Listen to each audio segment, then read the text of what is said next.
చట్ట వ్యతిరేక కార్యకలాపాల నిరోధక చట్టము. అది ఉంది, ఫోర్స్లో ఉంది కాబట్టి టాడా పెట్టలేదు కదా, టాడా లేదు కాబట్టి పెట్టలేదు. కాబట్టి యుఏపిఏ ఎందుకు పెట్టారు? యుఏపిఏ పెట్టకుండా ఇంకేదైనా పెట్టుకోండి అంటే వీళ్ళు చెప్పింది పెట్టాలా? నాకు అర్థం కాదు. మీరు ఎన్లైటన్ మీ ప్లీజ్.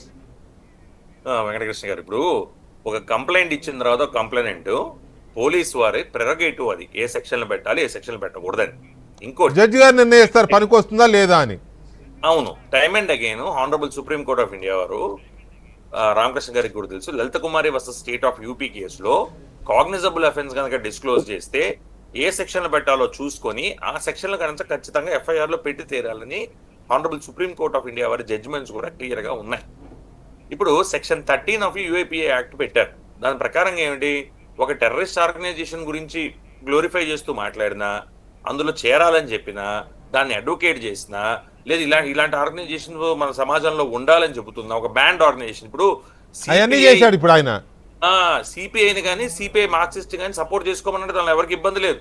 కానీ సిపిఐ మావోయిస్ట్ అనేది ఒక బ్యాండ్ ఆర్గనైజేషన్ అందరు యుఏపిఏ యాక్ట్ ప్రకారంగా కూడా.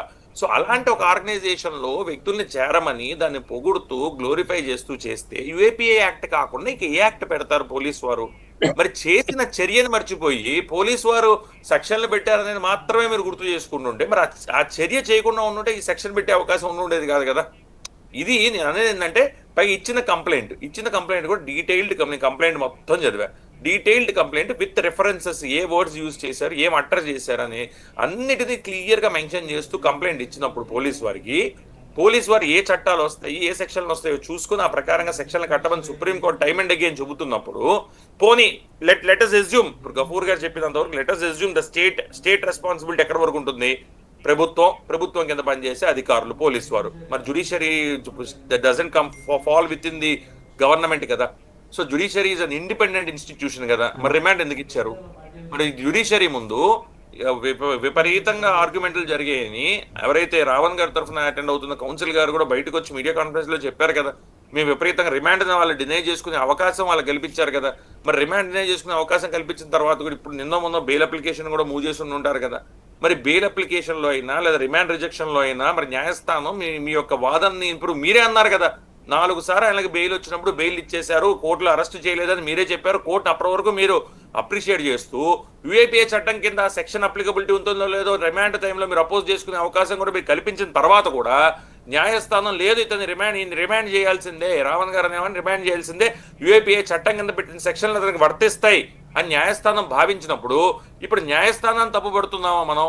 ప్రభుత్వాన్ని తప్పుపడటం అంటే వెరీ ఈజీ, వెరీ ఎందుకంటే మనకి అవకాశం ఉంది కాబట్టి ప్రభుత్వం వాళ్ళు అధికారులు వాళ్ళు మాట్లాడుకోలేరు కాబట్టి అధికారులను తప్పుపడటం వెరీ సింపుల్, ఈజీగా మాట్లాడేస్తాం. మరి 4 సార్లు న్యాయస్థానం ముందు తీసుకెళ్తే 4 సార్లు ఒక్క నిమిషం గఫూర్ గారు ఏదో చెప్తున్నారు, అడుగుతున్నారు, అది అయినాక మళ్ళీ మీరే రిప్లై. ఏమంటే ఉమేష్ గారికి తెలియదని కాదు, యుఏపిఏ చట్టం ప్రత్యేకత ఏమంటే సార్, మిగతా చట్టాల్లో bail is a rule, jail is a exception. కానీ యుఏపిఏలో jail is common, jail is a rule, bail అంటే ఎక్సెప్షన్. ఏ జడ్జి కూడా సార్ మీరు చెప్పింది కరెక్టే గఫూర్ గారు. The only respect I carry with you is communist parties 1967 Congress ప్రభుత్వం అప్పుడున్న ఇందిరాగాంధీ గారు ప్రైమ్ మినిస్టర్ గా ఉన్నప్పుడు తీసుకొచ్చిన చట్టం దగ్గర నుంచి మీరు దాన్ని వ్యతిరేకిస్తున్నారు. Okay, I respect your stand on UAPA. కానీ చట్టాన్నే మీరు ఉపయోగించకూడదంటే మరి సుప్రీం కోర్టు ముందు ఇది కాన్స్టిట్యూషనల్ రైట్స్ కి వైలేషన్, ఆర్టికల్ 21 కి వైలేషన్ అని తమరు మీలాంటి వారు విఘ్నులు న్యాయస్థానాల ముందరకు తీసుకొచ్చి అది చట్ట విరుద్ధం రాజ్యాంగ విరుద్ధం అని చెప్పుంటే మేము ఇంకా మిమ్మల్ని అప్రిషియేట్ చేసేవాళ్ళం. కానీ చట్టం అమల్లో ఉన్నప్పుడు న్యాయస్థానం ముందు రిమాండ్ లోకి తీసుకొచ్చినప్పుడు కొన్ని పోలీసు వారు ఇష్టానుసారంగా పెట్టారని మీరు అందరూ కాసేపు మనం ఒప్పుకున్నప్పటికీ న్యాయస్థానం రిమాండ్ ఎలా చేస్తారు? న్యాయస్థానం పైగా మనకి Arnesh Kumar versus state of Bihar judgment కానీ లేదా ఆంధ్రప్రదేశ్ రాష్ట్రంలో B R Naidu versus state of Andhra Pradesh judgment కానీ పెట్టిన సెక్షన్లు ఏమిటి, ఇచ్చిన కంప్లైంట్ ఏమిటి, ఇచ్చిన కంప్లైంట్ ప్రకారంగా సెక్షన్లు పెట్టారో లేదా చూసుకోండి అని మ్యాజిస్ట్రేట్లకి వన్స్ అండ్ అగైన్ చెప్పినప్పుడు, టైమ్ అండ్ అగైన్ చెబుతున్నప్పుడు మరి మ్యాజిస్ట్రేట్ అవన్నీ చూసుకునే రిమాండ్ చేస్తాం. ఇక్కడ పాయింట్ ఏంటంటే ఉమేష్ గారు ఒక్క నిమిషం, రామకృష్ణ గారు పోలీసులకి ఒక కంప్లైంట్ వస్తుంది, ఆ కంప్లైంట్లో ఉన్న అంశాల ఆధారంగా పోలీసులు ఏవేవో సెక్షన్లు పెట్టారని అనుకుందామండి. కొన్ని ఉద్దేశపూర్వకంగా పెట్టారో లేకపోతే కొన్ని ఆ కంప్లైంట్కి తగ్గట్టుగానే పెట్టారని అనుకుందాం. వీళ్ళ